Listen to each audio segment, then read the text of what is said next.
Roger Sutherland. Please welcome Roger.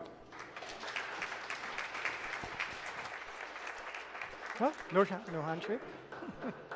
No handshake.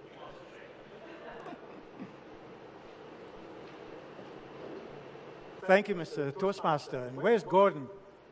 Congratulations. A wonderful speech. One of the things I really liked about it is how you connected so well with the audience. You really got us interested in what you had to say about values. Now, Gordon's speech was given previously as part of the Pathways program, and he was supposed to use the feedback that he got then to modify this second presentation. He asked me to look out for a few things, one of which was the use of his hands tend to be stuck the last time on the side. Well, I thought that your body language was very appropriate. There was nothing distracting about it, and I didn't see your hands stuck to the side whatsoever. So, congratulations. What I really liked about your speech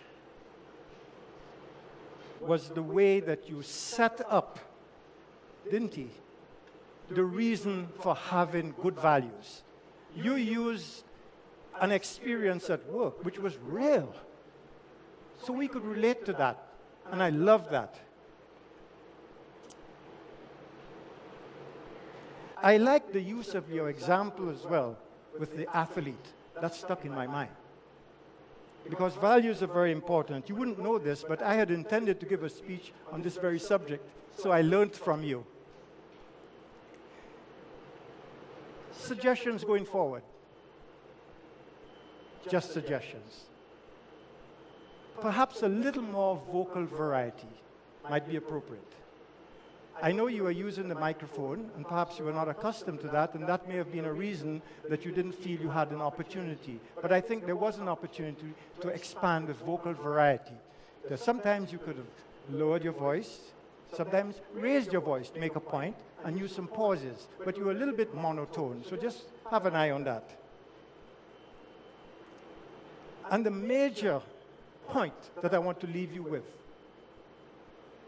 and I would not suggest that you do something that I wouldn't do. This is what I would have done. Rather than use the engagement of the audience to find their values in the middle of your speeches, which is what you did, I would have left that to the very end and get them emotionally committed to finding good values. And the example I use for that would be Dr. Stephen Covey, who wrote that very successful book, The 7 Habits of Successful People. And he suggested this. If you want to get values, think of yourself sitting in the church hearing your eulogy. What would you want people to say about you? And you will quickly find values that you care for. That's what I would suggest. But congratulations, it made me think. Thank you very much, Mr. Toastmaster. Thank you.